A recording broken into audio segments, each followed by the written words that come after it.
Hello everyone, today in this video I am going to solve question 8.2. Okay, so first I will start with its part A. So part A says a perfect cube is thrown a large number of times in a set of 8. Okay, so एक perfect cube है, उसको क्या किया गया है, large number of times throw किया गया है in a set of 8.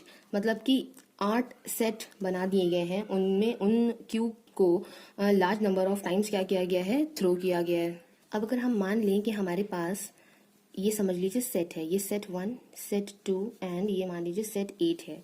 ठीक है, अब हमारे पास क्वेश्चन में क्या बोला है, एक परफेक्ट क्यूब को भी हमने लार्ज नंबर ऑफ टाइम्स क्या किया है, थ्रो किया है। अब लार्ज नंबर ऑफ टाइम्स हमें पता तो है नहीं कि कितना लार्ज है, तो हमने मान लिया कैपिटल एन है, उसको कैपिटल एन टाइम जो है वो थ्रो किया गया है। तो मान लीजिए ये फर्स्ट हमारा मतलब एक क्यूब था और उसको फर्स्ट सेट में हमने एन टाइम्स थ्रो किया, सेकेंड सेट में उसी डाई को हमने एन टाइम्स थ्रो किया, अप टू ऐसे ही हमने 8 में किया। अब देखिए आपको मैं एक एग्जांपल देती हूँ, जैसे कि आपको पता होगा, अगर आप देखिए आपके पास 2 डाइज हैं मान लीजिए, और आप उसको एक बार थ्रो करते हैं, ठीक है, तो अगर एक बार आप 2 डाइस को एक बार थ्रो करते हैं तो आपको सैंपल स्पेस टोटल 36 का मिलेगा। ठीक, और ये भी बात आप मानते हैं कि अगर एक डाइस है आपका और आप उसको 2 टाइम्स थ्रो करते हैं तो भी आपको क्या मिलता है, 36 का ही सेट मिलता है। मतलब कि अगर 2 डाइस को एक बार थ्रो करेंगे तो भी 36 का ही आपको पूरा सैंपल स्पेस मिलेगा, एंड अगर एक डाइस है और उसको 2 बार थ्रो कर रहे हैं तो भी आपका 38 का ही सेट मिलेगा।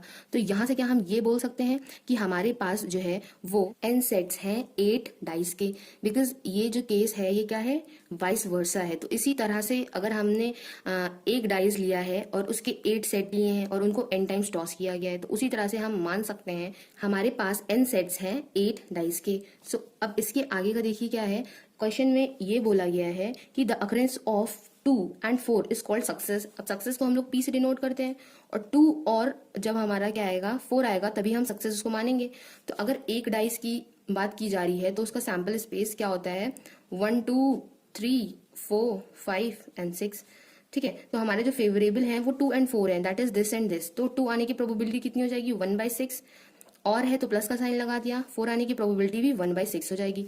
जब इसको सॉल्व करेंगे तो 2/6 हो जाएगा, देन टोटल 1/3।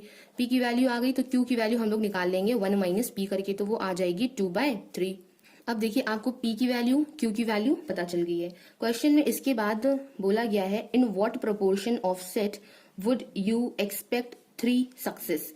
मतलब कि 3 सक्सेस आए, मतलब कितने सेट ऐसे होंगे, मतलब उनका हमें प्रोपोर्शन बताना है। प्रोपोर्शन मतलब कि परसेंटेज में बताना है कि कितने ऐसे सेट होंगे जिनमें जो उसका प्रोपोर्शन है, मतलब 3 सक्सेस आ जाए तो उसका हमको प्रोपोर्शन बताना है। तो उसको अगर हम लोग x लेट कर लें, मान लीजिए कि हमारे पास टोटल ये जो है ये हमारा क्या है, n है, और n में 1 आने की सक्सेस है, 2 आने की, 3 आने की, इसी तरह से मान लीजिए यहाँ पे क्या है, ये है आपका probability x is equals to 3। ठीक है, ये 3 आने की क्या है, सक्सेस है, तो उसका जो प्रोपोर्शन है टोटल के कंपैरिजन में वो मान लीजिए कि क्या है, x% है। तो इसके बाद देखिए आपने ये ऑलरेडी पढ़ा हुआ है कि जो एक्सपेक्टेड फ्रीक्वेंसीज आपने पढ़ी होंगी अगर चैप्टर के स्टार्टिंग में, तो देखिए उससे ही रिलेटेड अब मैं करने वाली हूँ। ये देखिए इसके बाद आपको पता है कि सक्सेस यहाँ पे 3 की पूछी गई है, तो आपको पता है बाइनोमियल डिस्ट्रीब्यूशन क्या होता है, NC(x) होता है। अब n की वैल्यू आपको पता है कितनी है, 8 है, Cx की वैल्यू 3 है, p की वैल्यू भी आपको पता है 1/3 to the power 3 and 2/3 to the power 5 हो जाएगा। यहाँ से जब आप इसको ओवरऑल सॉल्व करेंगे तो इसकी वैल्यू जो है वो आ जाएगी आपकी 17926561।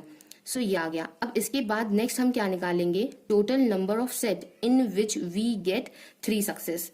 ठीक है, तो सब आप यहाँ पे ये लाइन लिख देंगे, total number of set in which we get 3 success, जिसमें हमको 3 सक्सेस मिल जाएंगी। तो टोटल नंबर ऑफ सेट्स कितने होंगे, तो हमें तो पता है कि टोटल हम क्या कर रहे हैं, n टाइम्स तो टॉस कर ही रहे हैं। ठीक है, और हमारा जो सक्सेस है वो p x is equals to 3 पे हमको मिल रही है।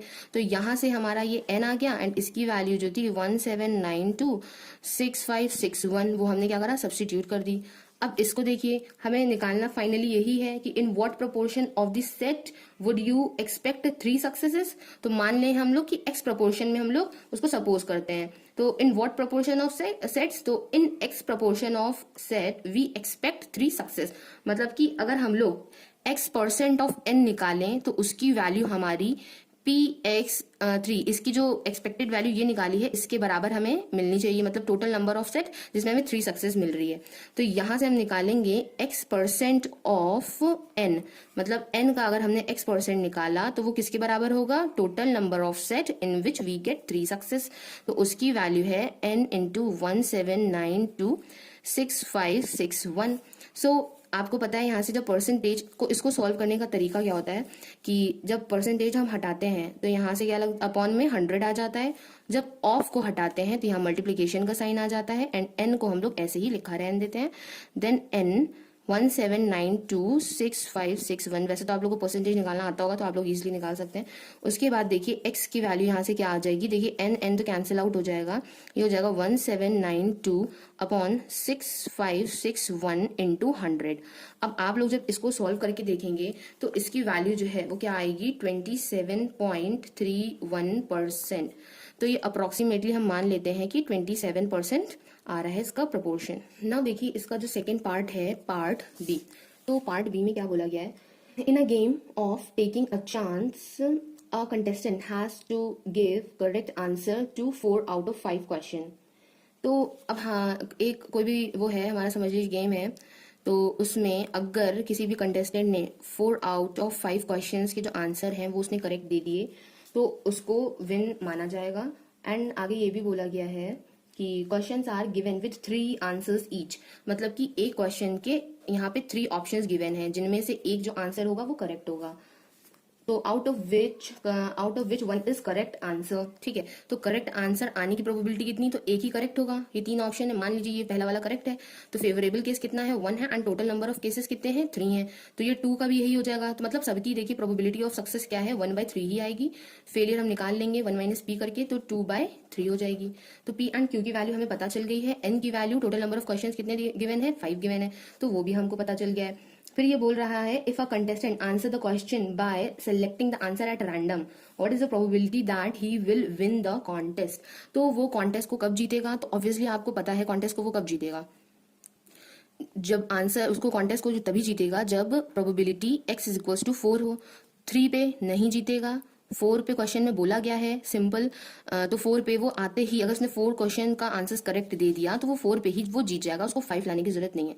तो इसलिए हम देखिए 4 पे यहाँ से अगर करेंगे, आपको बायनॉमियल डिस्ट्रीब्यूशन पता है क्या होता है, NCX, n ये हो गया, c x की वैल्यू 4 हो गई, p to the power x ये हो गया, p to the power x हो गया, q ये है आपका q to the power n - x, वो हो जाएगा 1। तो 5c4 को जब आप लोग सॉल्व करेंगे तो इसकी वैल्यू कितनी आएगी, इसकी वैल्यू आएगी 5। देन यहाँ से देखिए क्या हो जाएगा, ऊपर 5 रहेगा आपका, देन यहाँ पे 2 रहेगा, 3 टू द पावर आपका क्या हो जाएगा, 3 टू द पावर 5 हो जाएगा, बिकॉज 3 टू द पावर 4 है एंड यहाँ डिनोमिनेटर में 3 है, तो इसकी पावर 5 हो जाएगा। देन इसको जब हम सॉल्व करेंगे तो ये क्या हो जाएगा, 10/3 टू द पावर 5। सो ये सेकेंड पार्ट आपका इसका आंसर हो गया। देखिए इसका जो सी पार्ट है, सी पार्ट देखिए इसका क्या कहता है, ये कह रहा है in 8 throws of a dice, that means 8 times throw किया जा रहा है, तो n की वैल्यू 8 है, 5 6 इज कंसीडर्ड अ सक्सेस, 5 और 6 आने पे सक्सेस मिलेगी, दैट इज प्रोबेबिलिटी सक्सेस आएगी हमारी किस पे 5 एंड 6 पे। तो सैंपल स्पेस अगर आप देखें 1 2 3 4 5 एंड 6, तो 5 आने के फेवरेबल केसेस कितने हैं, 1/6 हैं, 1 है favourable, total number of cases है 6, प्लस 6 आने पे भी सक्सेस मिलेगी, तो 6 आएगा, 1 ही टाइम आ रहा है क्योंकि पूरे सैंपल स्पेस में एक ही बार है, तो फेवरेबल केस 1 हो जाएगा and total number of cases 6 हो जाएंगे। तो यहाँ से प्रोबेबिलिटी ऑफ सक्सेस कितनी हो जाएगी, 2/6 हो जाएगी, दैट मीन्स 1/3, p की वैल्यू 1/3 आ गई और q की वैल्यू 1 - p करके निकालेंगे तो ये 2/3 आ जाएगी। अब आपको n की वैल्यू पता है, आपको p की वैल्यू पता है और q की वैल्यू पता है। उसके बाद यहाँ पे क्वेश्चन में बोला गया है find the mean number of success and the standard deviation. So mean number of success का x तो आपकी सक्सेस ही होती थी क्योंकि आपको पता है बायनॉमियल डिस्ट्रीब्यूशन में NCX होता है, n आपका ट्रायल होता है, देन x आपका होता है success. So number of success that means expectation of x निकालना है। अब आपको फॉर्मूला अगर याद हो तो एक्सपेक्टेशन का फॉर्मूला क्या होता है, n इंटू पी होता है। सो n आपका ये है और p आपका क्या है, p आपका है 1/3, तो ये हो जाएगा 8/3। यहाँ से जब आप इसको सॉल्व करेंगे आपका आंसर आएगा 2.66। अब उसके बाद आपको निकालना है वेरिएंस। वेरिएंस का फॉर्मूला होता है बाइनोमियल डिस्ट्रीब्यूशन के NPQ। सो n की वैल्यू है 8, p की वैल्यू है 1/3 एंड q की वैल्यू है 2/3। सो 16/9 जब आप इसको सॉल्व करेंगे तो इसका जो आंसर है वो 1.33 आएगा सॉल्व होकर। सो यहाँ से ये दोनों प्रॉब्लम्स हमारी क्या होती हैं, सॉल्व हो जाती हैं। सो हमारा देखिए अब जो नेक्स्ट पार्ट है वो है पार्ट डी। पार्ट डी बोलता है a man tosses a fair coin 10 times, find the probability that he will have number 1 head on the first 5 tosses and tail on the next 5 tosses. So हमको ये given है कि जो man है वो toss करता है कॉइन 10 टाइम्स टॉस करता है, दैट इज n की वैल्यू हमें 10 गिवन है। फिर ये बोल रहा है हमको प्रोबेबिलिटी निकालनी है that he will have head on first 5 tosses. अब हमने मान लिया कि x is the probability that he will have 5 head on first 5 tosses, then इसको हमने मान लिया कि ये x है। तो अब आपको पता है, मान लीजिए ये फर्स्ट टॉस है, ये सेकेंड टॉस है, ये थर्ड टॉस है, ये फोर्थ है एंड ये फिफ्थ टॉस है। तो यहाँ पे उसके बाद अप टू सो ऑन यहाँ तक 10 टॉसेस जाएंगे। तो अब हमको डायरेक्ट यही निकालना है कि पहले जो 5 टॉस हम कर रहे हैं उनमें हमारा हेड आ जाए, देन सेकेंड जो टॉसेस है उनमें हमारा क्या आ जाए, उनमें हमारा टेल आ जाए। तो हेड आने की प्रोबेबिलिटी क्या होती है आपको पता है, हेड आने की प्रोबेबिलिटी होती है हाफ। देन अगेन हेड आ जाए तो उसकी भी प्रोबेबिलिटी हाफ होगी, देन अगेन हेड आ जाए उसकी भी हाफ होगी, देन अगेन हेड आ जाए उसकी भी हाफ होगी, क्योंकि हमें 5 टाइम्स ही बोल रहा है कि 5 टॉसेस में हो। तो 1 2 3 4 5 हमने 5 टाइम्स ये लिख लिया। अब इसी तरह से हम सपोज कर लें कि अगर मान लीजिए y है प्रोबेबिलिटी टेल आने की, नेक्स्ट 5 जो टॉसेस बचे हैं तो उनमें भी आपको पता है टेल आने की प्रोबेबिलिटी ऑफ सक्सेस होती है हाफ। तो ऐसे ही हम लोग इनको भी क्या कर देंगे, 5 टाइम्स लिख देंगे। अब हमने इसको भी 5 टाइम्स लिख दिया, तो यहां से इसको जब हम कैलकुलेट करेंगे तो ये आ जाएगा half to the power 5 and ये भी हो जाएगा हमारा half to the power 5। So question जो है हमारा वो हमारा है कि इस होल की प्रोबेबिलिटी हमें बतानी है। दैट मीन्स हमारा हो जाएगा ये probability of x into probability of y।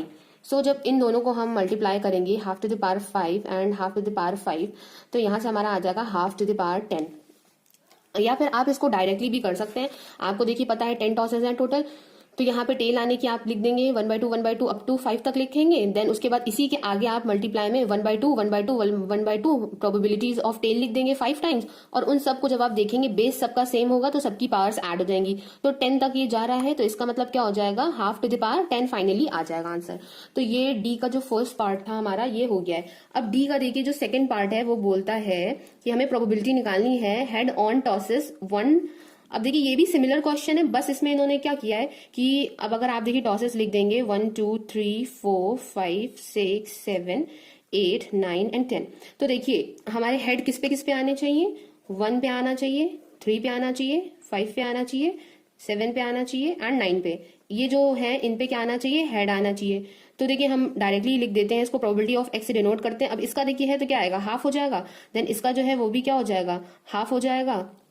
इसका क्या है h का, वो भी देखिए हाफ ही हो जाएगा। देन इसका वो भी क्या हो जाएगा, वो भी हो जाएगा हाफ। देन वो इसका 9th वाले का क्या हो जाएगा, वो भी हाफ ही आएगा। देन उसके बाद बोला है कि 2 4 6 और 10 पे क्या आना चाहिए, टेल आना चाहिए। दैट मीन्स इस पे इन सब पे टेल। अब आपको टेल की आने की प्रोबेबिलिटी पता है वो भी हाफ होती है, तो देखिए इनके बीच में ही आएगा। तो आपने यहाँ पे हाफ लिख दिया, ये हाफ लिख दिया, ये सब मल्टीप्लीकेशन में ही है, ये हाफ लिख दिया। तो देखिए 1 2 3 4 5 6 7 8 9, उसके बाद 10 पे है तो यहाँ पे हाफ लिख दिया। अब टोटल ये 10 टाइम्स मैंने लिख दिया है, तो ये हो जाएगा हाफ टू द पावर 10। तो ये देखिए ये इसके आने की प्रोबेबिलिटी, बस इसमें बीच बीच से पूछ लिया गया और इसमें सीक्वेंशियल पूछ लिया गया है। तो दोनों का आंसर क्या होगा, सेम आएगा, बस पूछने का तरीका अलग है, बदल दिया एग्जामिनर ने। अब देखिए इसका जो थर्ड पार्ट है, तो थर्ड पार्ट कह रहा है इसका 5 हेड्स आए एंड 5 टेल्स आए। ठीक है, 5 हेड आए और 5 टेल आए, तो इसका मतलब है आपको खुद पता है कि अगर 10 टाइम्स हम किसी को टॉस कर रहे हैं तो हेड आने की प्रोबेबिलिटी, 5 टाइम्स हेड आने की प्रोबेबिलिटी एंड 5 टाइम्स टेल आने की जो प्रोबेबिलिटी होगी वो दोनों क्या होंगी, सेम होगी। तो अगर आप x मानते हैं हेड आने की प्रोबेबिलिटी है और जो y है वो टेल आने को रिप्रेजेंट कर रहा है, तो यहां से अगर प्रोबेबिलिटी ऑफ टेल देखें और प्रोबेबिलिटी ऑफ हेड देखें तो दोनों ही क्या होंगी, सेम होंगी। तो आपको पता है कि आप बायनॉमियल डिस्ट्रीब्यूशन का इसमें हम लोग लगाएंगे, बिकॉज टोटल 10 ट्रायल्स हैं और 5 सक्सेस आने की बात हो रही है। ओके, मतलब कि x की वैल्यू जो है, स्मॉल x की वैल्यू है वो 5 है। तो यहां से हम क्या कर सकते हैं, x की वैल्यू 5 लेंगे तो बायनॉमियल डिस्ट्रीब्यूशन क्या होता है, NCX होता है। दैट मीन्स 10C 5 हो जाएगा। प्रोबेबिलिटी ऑफ हेड आने की क्या होती है, देखिए जो टोटल सैंपल स्पेस होता है वो हेड और टेल होता है। दैट मीन्स हमारे फेवरेबल केस क्या है, 1 है and total number of cases 2 है, तो 1/2 टू द पावर 5 हो जाएगा। एंड क्यू हम लोग निकाल लेंगे 1 माइनस ई करके, तो 1 माइनस हाफ करेंगे तो हाफ आ जाएगा, एंड 10 माइनस 5 करेंगे तो कितना आ जाएगा, 5 आ जाएगा। तो यहाँ से देखिए इसको जब आप सॉल्व करेंगे तो ये 10c 5 आ जाएगा, हाफ टू द पावर 10 आ जाएगा। तो ये आ जाएगा आपका थर्ड का answer, that is 5 heads and 5 tails आने की प्रोबेबिलिटी क्या है, ये है। अब इसके बाद देखिए इसका जो फोर्थ पार्ट कहता है एटलीस्ट 5 हेड्स, मतलब आपको प्रोबेबिलिटी निकालनी है कि एटलीस्ट कम से कम 5 हेड्स आए। दैट मीन्स जो एक्स है वो जो हेड्स को रिप्रेजेंट कर रहा है वो ग्रेटर देन इक्वल टू 5 होना चाहिए। तो एटलीस्ट का मतलब ये होता है कि या तो 5 आए या फिर 5 से ज्यादा आ जाए। तो इसको हम किस तरह से लिख सकते हैं, अब देखिए अगर आप 1 माइनस 5 करके भी लिखना चाहोगे तो कोई प्रॉब्लम नहीं है, एंड डायरेक्टली इसे सॉल्व करना चाहोगे 5 to 10 तो भी कोई प्रॉब्लम नहीं, बिकॉज 5 एंड 5 दोनों तरफ ही हमें बराबर कैलकुलेशंस करनी पड़ेगी। तो हम ग्रेटर देन 5 से ही लेंगे, दैट मीन्स एक्स की वैल्यू जो है वो 5 to 10 जा रही है हमारी। अब हमें पता है जो हमारा बायनॉमियल डिस्ट्रीब्यूशन है वो क्या हो जाएगा, वो हो जाएगा 10cx p to the power x and q to the power n minus X है तो 10 माइनस एक्स हो जाएगा। बस अब डायरेक्टली आपको यहाँ पे क्या करना है, 10c 5 रखना है, हाफ टू द पावर 5 हो जाएगा and half to the power 5 हो जाएगा, प्लस 10c 6 रखना है, हाफ टू द पावर 6 हो जाएगा and half to the power 4 हो जाएगा। Then 10c 7 half to the power 7 and half to the power 3 हो जाएगा। 10c 8 half to the power 8 हो जाएगा and half to the power 10 minus 8 that is 2 हो जाएगा। उसके बाद ऐसे ही हो जाएगा हमारा 10c 9 half to the power 9 and half to the power 1 हो जाएगा। देन 10c 10 हो जाएगा, हाफ टू द पावर 10 हो जाएगा, देन उस पे 0 हो जाएगा। उसके बाद देखिए आपको क्या करना है, देखिए यहाँ पे हाफ टू द पावर 10 है, बेस सेम है, पार्ट्स ऐड हो जाएंगी, तो हाफ टू द पावर 10 हर हमारे ब्रैकेट में आ रहा है, तो हाफ टू द पावर 10 को हमने क्या किया, कॉमन निकाला। अब यहाँ से हमारे पास बचता है 10c 5 10c 6 10c 7 10c 8 10c 9 and 10c 10। तो अब आपको ये सॉल्व करना आता है, तो आप चाहें तो आप इसको इसी तरह से सॉल्व यहाँ से कर सकते हैं, अदरवाइज आप इस क्वेश्चन को इस फॉर्म में भी क्या कर सकते हैं, ड्रॉप कर सकते हैं। बिकॉज यहाँ से देखिए क्या हो जाएगा, यहाँ से आपका ये आ जाएगा x is going from 5 to 10 हो जाएगा, देन ये आपका 10cx है, हाफ टू द पावर आपका क्या हो जाएगा 10 हो जाएगा। तो पीछे तो आंसर इसी फॉर्म में दिया हुआ है, बट आपको अगर इसको सॉल्व करना है और एग्जाम में आपको कुछ ऑप्शंस फॉर्म में दिया हुआ है तो आप यहाँ से 10c5 एंड 10c6 ये c का जो फॉर्मूला होता है आपका ncx का, तो वो आप ओपन करके यहाँ से आप इसका आंसर निकाल सकते हैं। ओके, सो आप लोग इसका आंसर निकालिए और मुझे कॉमेंट बॉक्स में जरूर बताइए कि इसका आंसर आपका क्या आ रहा है। सो इसके बाद देखिए ये फोर्थ था, फोर्थ के बाद जो फिफ्थ है, तो इसका फिफ्थ पार्ट में हमें क्या निकालना है, probability not more than 5 heads, मतलब कि 5 से ज्यादा हेड नहीं आने चाहिए। दैट मीन्स हमें निकालना है probability x is less than equal to 5। ठीक है, तो 5 से क्या होने चाहिए, कम ही आने चाहिए। तो ऑब्वियसली देखिए 5 से कम है तो x हमारा 0 to 5 जाएगा। उसके बाद हमारा 10cx हो जाएगा, बिकॉज n की वैल्यू हमें ऑलरेडी गिवन है। p आपको पता है हेड आने की प्रोबेबिलिटी हाफ होती है, तो half to the power x हो जाएगा। तो q जो होता है वो भी क्या, उसकी वैल्यू क्या है, हाफ होती है कॉइन के केस में, तो q की वैल्यू भी हाफ रख दी, देन 10 माइनस x हो जाएगा। तो यहाँ से देखिए x is going from 0 to 5, 10cx दोनों के बेस सेम है, पावर्स क्या हो जाएंगी, ऐड हो जाएंगी। तो इसका भी आंसर देखिए ये x 0 to 5 जा रहा है, ncx half to the power 10, like जैसे ये हमारा पहला वाला आया था। ऑब्वियसली इन दोनों के आंसर सेम होंगे, बिकॉज ये आगे के जो 5 के बाद की जो वैल्यूज है उनकी बात कर रहा है, और ये जो 5 से पहले की वैल्यूज है उनकी बात कर रहा है।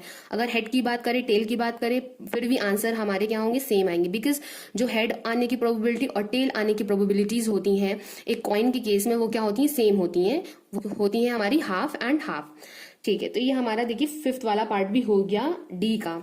सो आई होप इसके ये सारे पार्ट आपको समझ में आए होंगे। इसके आगे की जो नेक्स्ट पार्ट है वो मैं नेक्स्ट वीडियो में बना दूंगी, बिकॉज वीडियो बहुत ही ज़्यादा लंबा हो रहा था। सो आपको इनको ढूंढने में भी बिल्कुल परेशानी नहीं होगी। आप जिस प्लेलिस्ट में जाइएगा एंड वीडियो नंबर को चेक करके आप इसकी जो नेक्स्ट वीडियो है उसको आप फॉलो कीजिएगा, तो आपको नेक्स्ट पार्ट में मिल जाएंगे। So thank you for watching my video, have a nice day.